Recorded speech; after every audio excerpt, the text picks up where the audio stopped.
नमस्कार, good morning, सबको जोहार। आप देख रहे हैं बिहाने खबर। झारखंड की तमाम खबरों के साथ हाजिर हूं मैं।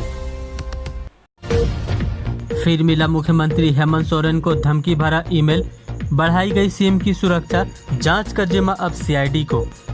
जी हां, मुख्यमंत्री हेमंत सोरेन को सोमवार को फिर तीसरी बार ईमेल से धमकी दी गई है। इसकी जानकारी सीआईडी के आला अधिकारियों को दे दी गई है।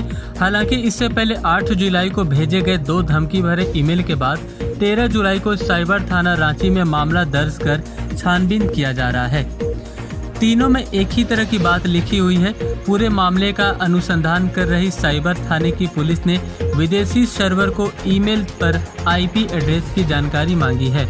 पुलिस के हाथ अब तक खाली हैं। मुख्यमंत्री की सुरक्षा में 30 अतिरिक्त जवान और 5 अफसरों को लगाया गया है। जांच की निगरानी खुद सीआईडी के एडीजी कर रहे हैं। वहीं झारखंड मुक्ति मोर्चा के महासचिव सुप्रियो भट्टाचार्य ने कहा है कि मुख्यमंत्री को तीसरी बार धमकी देना किसी बड़ी साजिश का हिस्सा दिखाई दे रहा है। स्विट्जरलैंड, नीदरलैंड के अलावा जर्मनी से ईमेल के जरिए धमकी देना इस बात का संकेत है। ऐसे में पुलिस के साथ जांच एजेंसियों को कड़े कदम उठाने की जरूरत है। झारखंड में कोरोना ब्लास्ट, एक ही दिन मिले 437 मरीज, कुल आंकड़े बढ़कर हुए 6258। बीते दिन फिर हुई 6 की मौत। जी हां, झारखंड में कोरोना अपने शबाब पर है। बीते दिन सबसे ज्यादा 437 मरीजों की पुष्टि हुई झारखंड में। ऐसा पहली बार है जब इतनी बड़ी तादाद में कोरोना के केस सामने आए हैं। इन 437 मरीजों में सबसे ज्यादा मरीज राजधानी रांची में मिले, जहां कुल 106 पॉजिटिव सामने आए। वहीं इसके अलावा पूर्वी सिंहभूम से भी 69 मरीज मिले। अन्य जिलों की बात करें तो बोकारो से 2, चतरा से 10, देवघर से 7, धनबाद से 18, दुमका से 1, पाकुड़ से 65, गढ़वा से 4, गिरिडीह से 10, गोड्डा से 35, गुमला से 5, हजारीबाग से 10, खूंटी से 2, कोडरमा से 5, लातेहार से 19, लोहरदगा से 8, पलामू से 7, रामगढ़ से 10, साहिबगंज से 17, सरायकेला से 12, सिमडेगा से 1 और पश्चिमी सिंहभूम से भी 14 कोरोना मरीजों की पुष्टि हुई है। वहीं कोरोना महामारी की चपेट में आकर बीते दिन फिर 6 लोगों की मौत हो गई। इन 6 मृतकों में 2 जमशेदपुर से, 2 सरायकेला खरसावां से, 1 रांची से और 1 धनबाद से है। इस प्रकार कोरोना से झारखंड में अब तक 76 लोगों की जानें जा चुकी हैं। हालांकि बीते दिन 107 लोग स्वस्थ भी हुए। स्वस्थ होने के बाद इन्हें घरों के लिए भेज दिया गया है। इस बीच खबर है कि झारखंड के पेयजल और स्वच्छता मंत्री मिथिलेश ठाकुर और उनकी पुत्री की तीसरी कोरोना जांच रिपोर्ट भी नेगेटिव आई है। बीते दिन इन्हें अस्पताल से छुट्टी दे दी गई। झारखंड में फिलहाल कोरोना के एक्टिव केसों की संख्या तकरीबन 3200 के आसपास है। जी हां, झारखंड में कोरोना के एक्टिव केसों की संख्या 3200 के आसपास है। एक्टिव केसों की सबसे ज़्यादा तादाद पूर्वी सिंहभूम से है, जहां कुल 566 एक्टिव केस हैं। वहीं सबसे कम एक्टिव केस जामताड़ा और खूंटी में है। इन जिलों में 13 एक्टिव केस हैं। बोकारो में डीसी की कड़ी हिदायत के बाद बगैर मास्क के बाहर निकलने पर प्रशासन की सख्ती, पेट्रोल पंपों और दुकानदारों को भी सख्त निर्देश। जी हां, बोकारो में बगैर मास्क के बाहर निकलने वालों पर प्रशासन कड़ी निगाह रख रहा है और उन्हें दंडित भी किया जा रहा है। जिले के सभी पेट्रोल पंप संचालकों और दुकानदारों को कहा गया है कि बगैर मास्क के किसी भी ग्राहकों को सामान न देवें।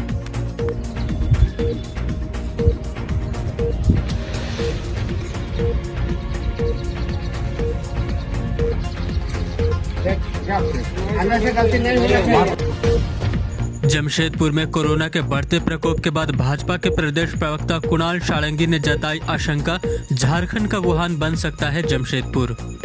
भारतीय जनता पार्टी ने जमशेदपुर में कोरोना के तेजी से फैलते संक्रमण और अव्यवस्था को लेकर सरकार की तैयारियों पर सवाल उठाए हैं। भाजपा के प्रदेश प्रवक्ता कुणाल साळंगी ने जमशेदपुर में संक्रमण के आंकड़ों पर चिंता जाहिर किया है। पूर्व विधायक कुणाल साळंगी ने बताया कि जमशेदपुर अब झारखंड का वुहान शहर बनने की राह पर है। उन्होंने स्थिति की समीक्षा करते हुए लोक हित में फौरन कठोर निर्णय लेने को जरूरी बताया। साथ ही उन्होंने कहा कि स्वास्थ्य मंत्री के गृह शहर में संक्रमण बेकाबू और तैयारियां बेबस नजर आ रही है। यहाँ व्यवस्था पर कोरोना वायरस हावी है। भारतीय जनता पार्टी ने कम्युनिटी ट्रांसफर के खतरों को टालने के निमित्त भी प्रशासन को जरूरी निर्णय लेने का सलाह दिया है। भाजपा के प्रदेश प्रवक्ता कुणाल सारंगी ने मंगलवार को कहा कि जहां झारखंड में जुलाई के महीने में औसत मृत्यु दर प्रतिदिन 2 व्यक्ति हो चुकी है, जमशेदपुर शहर में कोरोना के खिलाफ लड़ाई में कहीं न कहीं व्यवस्था पर कोरोना वायरस हावी होता दिख रहा है। पिछले 24 घंटे में 9 लोगों की मौत हो चुकी है और लगभग 100 से ज्यादा लोग पॉजिटिव पाए गए हैं, जिनमें से सिर्फ 4 की ही ट्रैवल हिस्ट्री है, जिसका मतलब यह है कि शहर में अब सीधे तौर पर वायरस के कम्युनिटी ट्रांसफर का खतरा दिखने लगा है। स्वास्थ्य मंत्री का गृह जिला होने के बावजूद ऐसी परिस्थितियों में व्यवस्था का इतना असहाय दिखना समझ के परे है। भाजपा प्रवक्ता ने व्यवस्था में खामियां गिनाते हुए कहा कि जांच में पॉजिटिव पाए जाने के बाद भी मरीज को 2 दिनों तक हॉस्पिटल नहीं ले जाया जाता। उन्होंने कहा 4 अस्पताल सील हो चुके हैं, उपायुक्त और एसएसपी के कार्यालय समेत कई सरकारी कार्यालय बंद हो चुके हैं, कई वरीय सरकारी पदाधिकारियों को क्वारंटाइन किया गया है। WHO के निर्देशों के मुताबिक एक्टिव केसों के 3 गुना ज्यादा अस्पतालों में बेड की संख्या उपलब्ध होनी चाहिए।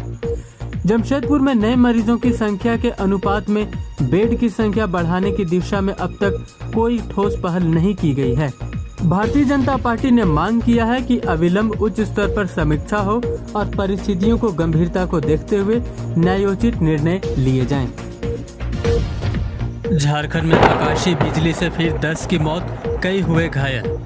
जी हां, मंगलवार को हुई भारी बारिश के दौरान आकाशीय कहर से फिर 10 लोगों की जान चली गई है। ये सारे मृतक झारखंड के अलग अलग जिले से हैं। जानकारी के मुताबिक रांची से 1, बोकारो से 1, गुमला से 1, हजारीबाग से 2, दुमका से 2 और गिरिडीह से 3 लोगों की मौत वज्रपात के कारण हो गई है। मौसम विभाग ने चेताया है कि अभी झारखंड में 23 जुलाई तक मौसम इसी तरह के बने रहेंगे। भारी बारिश के साथ साथ वज्रपात की भी घटनाएं संभव हैं। बिजली तूफान जीवन एवं संपत्ति के लिए जोखिम भरे हो सकते हैं। मौसम की जानकारी लेते रहें और तूफान के दौरान अंदर रहें। लेकिन सिर्फ अंदर जाना काफी नहीं है। आपको सुरक्षित रहने के लिए सावधानी बरतनी होगी। खिड़की दरवाजों से दूर रहें, उन्हें बंद रखें तथा बालकनी, बरामदे और छत पर ना जाएं। पाइपलाइन तथा नल बिजली आकर्षित कर सकते हैं। मौसम खराब होने पर इन्हें ना छुएं। नहाएं नहीं तथा हाथ, कपड़े, बर्तन इत्यादि ना धोएं। तार वाले फोन का उपयोग न करें। दीवार आउटलेट से नहीं जुड़े कॉर्डलेस और मोबाइल फोन का उपयोग कर सकते हैं। बैटरी बचाने के लिए SMS का प्रयोग करें। बिजली तूफान से पहले सभी विद्युत उपकरणों के प्लग निकाल दें और AC बंद कर दें। लगे हुए विद्युत उपकरण या तारों के संपर्क से बचें। आपातकालीन स्थिति में तुरंत प्राथमिक उपचार दें और एम्बुलेंस बुलाएं या अस्पताल ले जाएं। तैयारी में ही समझदारी। NDMA एवं IIPHG द्वारा जनहित में जारी।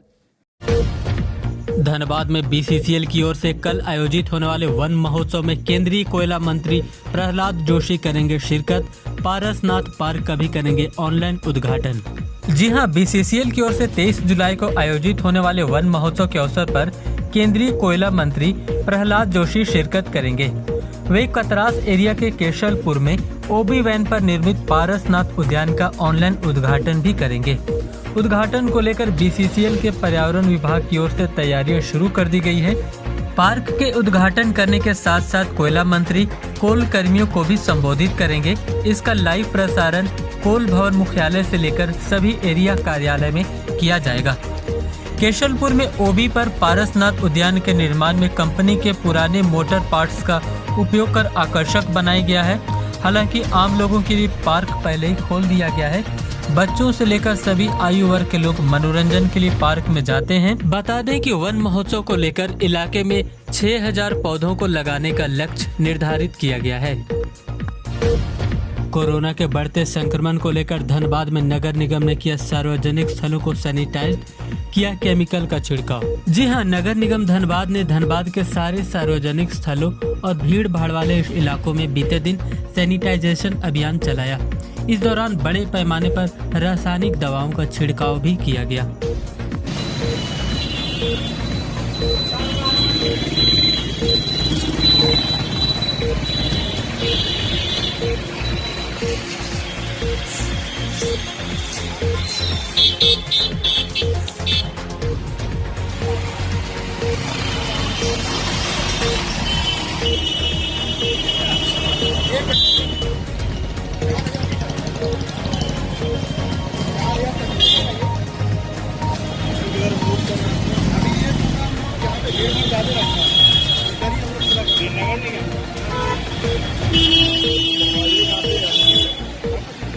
चैनल पे अगर हैं नए, करें सब्सक्राइब बिहाने खबर को, रहेंगे आपके हम आभारी।